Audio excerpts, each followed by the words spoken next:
అప్పుల బాధలు వెంటాడుతున్నాయా? అయితే 6 జేవిఆర్ వారి జాతిరత్నాలు ధరించండి. అందరికీ నమస్తే, వెల్కమ్ టు మనం టీవీ. నేను మీ తిరుపతి.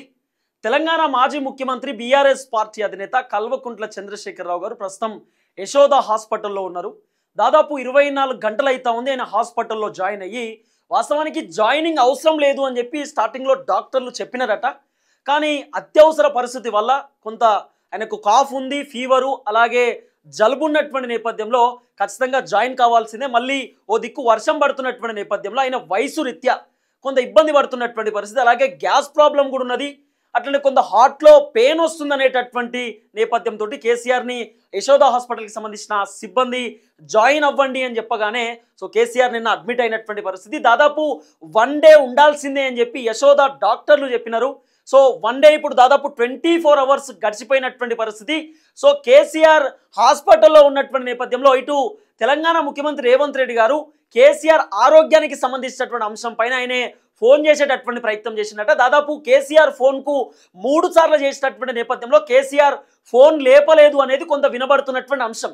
తర్వాత యశోద హాస్పిటల్కి సంబంధించినటువంటి యాజమాన్యానికి కాల్ చేసేటటువంటి కార్యక్రమం చేసినట్ట.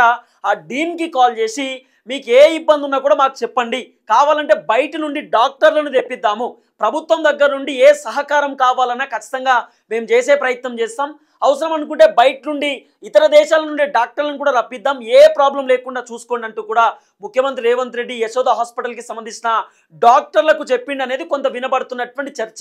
అట్లనే తెలంగాణ సీఎంఓ అని చెప్పి ట్విట్టర్లో కూడా చాలా క్లియర్ కట్గా వాళ్ళు ట్వీట్ పెట్టేటటువంటి ప్రయత్నం చేసినారు. కేసీఆర్ ఆరోగ్యం గురించి తెలంగాణ ముఖ్యమంత్రి రేవంత్ రెడ్డి గారు ఆరా తీసే కార్యక్రమం చేసినారు. Pin to pin Yashoda hospital యజమానితో మాట్లాడేటటువంటి కార్యక్రమం చేసినారు. అసలు ఏం జరిగింది ఏంటి అంటూ కూడా రేవంత్ రెడ్డి మాట్లాడిందట. తర్వాత కేసీఆర్ హెల్త్ బులెటిన్ విడుదల చేయండి అంటూ కూడా ముఖ్యమంత్రి రేవంత్ రెడ్డి చెప్పిండట. రేవంత్ రెడ్డి చెప్పిన తర్వాతనే హెల్త్ బులెటిన్ రిలీజ్ చేసిరు యశోద హాస్పిటల్కి సంబంధించినటువంటి యాజమాన్యం అనేది కూడా కొంత వినబడుతున్నటువంటి అంశం.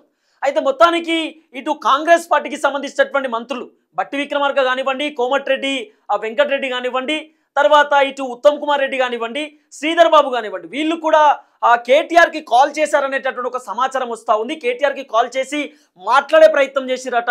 తర్వాత ఆరోగ్యం ఎట్లా ఉందనేది పిన్ టు పిన్ కాంగ్రెస్ పార్టీకి సంబంధించినటువంటి లీడర్లు కూడా తెలుసుకునేటటువంటి కార్యక్రమం చేస్తూ ఉన్నారు అనేది కూడా కొంత వినబడుతున్నటువంటి అంశం. అయితే పొద్దున దాదాపు 10-10:30 ప్రాంతంలో ఎమ్మెల్సీ కవిత కూడా హుటాహుటిన ఆమె వెళ్ళేటటువంటి కార్యక్రమం చేసింది. వాస్తవానికి కవిత నిన్న ఏదో మీటింగ్ ఉన్నటువంటి నేపథ్యంలో ఆమె బయట ఉంది.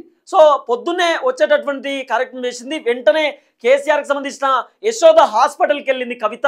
కొంత కన్నీరు మున్నీరు అయిందనేది కూడా కొంత వినబడుతున్నటువంటి సమాచారం. కవిత వాళ్ళ నాన్నను చూసి ఏడ్చేసిందట. వాస్తవానికి కవితకు వాళ్ళ నాన్నకు కొంత గ్యాప్ వచ్చింది.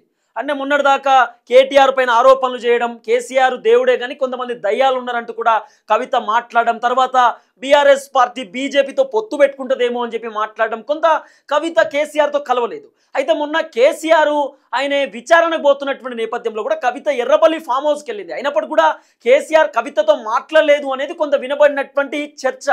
కాబట్టి కవిత సడన్గా వాళ్ళ నాన్నను అలా చూడగానే కన్నీళ్లు పెట్టుకుంది. సడన్గా వాళ్ళ నాన్నతో మాట్లాడే ప్రయత్నం చేసింది. కేసీఆర్ కూడా కవితతో మాట్లాడిండు అనేది కూడా కొంత వినబడుతున్నటువంటి అంశం. కానీ హాస్పిటల్కి వెళ్ళిన తర్వాత కూడా నేను తెలుసుకున్న కాడికి నాకు 2-3 మాట్లాడినప్పుడు చెప్పినటువంటి మాట, హాస్పిటల్ పోయినప్పుడు కూడా కవిత కేటీఆర్తో మాట్లాడలేదట, కేటీఆర్తో ముచ్చటించలేదట. వాస్తవానికి కుటుంబంలో అనేకమైనటువంటి సమస్యలు ఉంటాయి.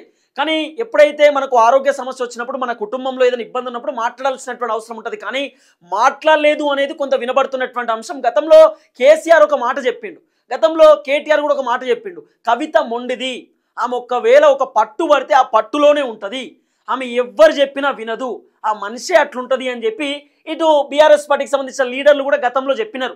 మొండి మనిషి, ఆమె అట్లనే ఉంటుంది అని చెప్పారు.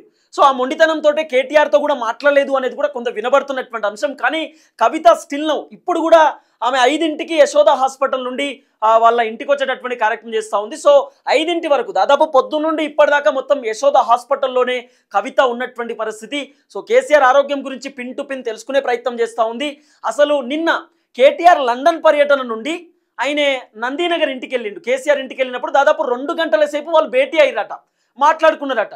తర్వాత కేసీఆర్ కొంత ఆరోగ్యం బాలేని నేపథ్యం, దగ్గొస్తా ఉంది, మాట్లాడనటువంటి పరిస్థితులు ఉన్నటువంటి నేపథ్యంలో కేసీఆర్ హుటాహుటిన వెంటనే కేటీఆర్ కారులోనే కేటీఆర్ కార్లోనే కేసీఆర్ని ఎక్కించుకొని యశోద హాస్పిటల్కి తీసుకెళ్లేటటువంటి కార్యక్రమం చేస్తున్నారు. సో యశోద డాక్టర్లు ఫస్ట్ వాళ్ళు ఆ హెల్త్ రిపోర్ట్ వచ్చిన తర్వాత ఇక జాయినింగ్ అవసరం లేదు, నార్మల్ మెడిసిన్ ఇస్తాము అంటూ కూడా చెప్పే ప్రయత్నం చేసినట్ట. షుగర్కి సంబంధించినటువంటి ఇంజెక్షన్స్ ఉంటాయి, ఆ ఇంజెక్షన్స్ కూడా సెలైన్స్ అది ఇంజెక్షన్స్ కూడా ఇచ్చినారట. సో మీరు వెళ్ళిపోవచ్చు అన్న నేపథ్యంలో డాక్టర్లు మాత్రం లేదు వెదర్ కూడా బాగాలేదు, ఒక 1 డే ఉండండి, 1 డే ఉంటే బాగుంటుంది, షుగర్ లెవెల్స్ కూడా కొంత హై ఉంది, సోడియం కొంత తక్కువ ఉంది, అలాగే కొంత బీపీ కూడా పెరుగుతూ ఉన్నటువంటి నేపథ్యంలో ఏదో టెన్షన్ పడుతూ ఉన్నాడు, ఏదో ఆలోచిస్తూ ఉన్నాడు అనేటటువంటి నేపథ్యంతో సో 1 డే ఉండనివ్వండి అంటూ కూడా డాక్టర్లు సలహాలు సూచనలు ఇచ్చినటువంటి నేపథ్యంలో మొత్తానికి కేసీఆర్ని అడ్మిట్ చేసేటటువంటి కార్యక్రమం చేస్తారు. కానీ 24 గంటలు అవుతా ఉంది. ఇప్పుడు 6ంటికి మళ్ళీ హెల్త్ బులెటిన్ కూడా రిలీజ్ చేసేటటువంటి అవకాశం ఉండొచ్చు అనేది కూడా కొంత వినబడుతున్నటువంటి చర్చ. హుటాహుటిన హరీష్ రావుకు ఒక కీలకమైనటువంటి ప్రోగ్రామ్ ఉన్నటువంటి నేపథ్యంలో కూడా హరీష్ రావు ఆ ప్రోగ్రామ్ని క్యాన్సిల్ చేసుకున్నాడు. హరీష్ రావు ఇప్పుడు పూర్తి స్థాయిలో కేసీఆర్కి సంబంధించిన హాస్పిటల్ దగ్గరనే ఉన్నాడు. అలాగే సంతోష్ రావు కూడా హాస్పిటల్లోనే ఉన్నటువంటి పరిస్థితి. కేసీఆర్కి సంబంధించినటువంటి కుటుంబ సభ్యులు ఎవరెవరైతే కేటీఆర్తో పంచాయతీ ఉన్నటువంటి కుటుంబ సభ్యులు ఉన్నారో వాళ్ళందరూ కూడా హాస్పిటల్కి వెళ్ళినారు, కేసీఆర్ని చూసినారు, పరామర్శించినారు, ఆయనతో మాట్లాడే ప్రయత్నం చేసినారు. ప్రజెంట్ కేసీఆర్ 7th ఫ్లోర్కి వచ్చేసింది అనేది కూడా కొంత వినబడుతున్నటువంటి అంశం. ఎమర్జెన్సీ వార్డులో ఉంటుండే మధ్యాహ్నం దాకా ఎమర్జెన్సీ వార్డు నుండి నార్మల్ వార్డు కూడా షిఫ్ట్ చేసేటటువంటి కార్యక్రమం చేస్తున్నట. ఎమర్జెన్సీ వార్డు ఇన్ కేస్ అంటే కొంత షుగర్ లెవెల్స్ హై ఉన్నాయి, సోడియం తక్కువ ఉన్న నేపథ్యంలో దాన్ని కొంచెం వెరిఫై చేయడానికి రెక్టిఫై చేయడానికి కొంచెం ఈజీగా ఉంటుంది ఎమర్జెన్సీ వార్డులో అయితే. అందుకే అక్కడ ఉంచేటటువంటి కార్యక్రమం చేసి అక్కడ నుండి ఇప్పుడు నార్మల్కి తీసుకొచ్చేటటువంటి కార్యక్రమం చేస్తున్నట. మొత్తానికి కేసీఆర్ బాగానే ఉన్నాడు, సేఫ్ ఉన్నాడు, ఏమి ఇబ్బంది లేదు, ఆరోగ్య పరిస్థితి కూడా బాగానే ఉంది. కానీ ఒక పెద్ద క్వశ్చన్ మార్క్ ఏంటంటే ఎందుకు కేసీఆర్ పదే ఆయన హాస్పిటల్కి పోతా ఉన్నాడు. దాదాపు నెలలో ఇప్పుడు 2-3 సార్లు హాస్పిటల్కి పోయినట్టున్నాడు.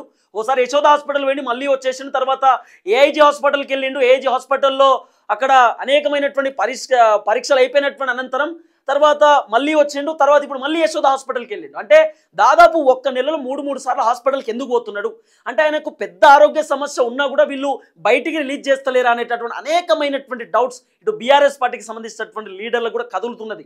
కాబట్టి చూడాలి ఏం జరగబోతుందో. మొత్తానికి కేసీఆర్ మాత్రం ప్రస్తుతం యశోద హాస్పిటల్లో చికిత్స తీసుకుంటున్నటువంటి పరిస్థితి. 24 గంటలు దాటిపోయినటువంటి పరిస్థితి.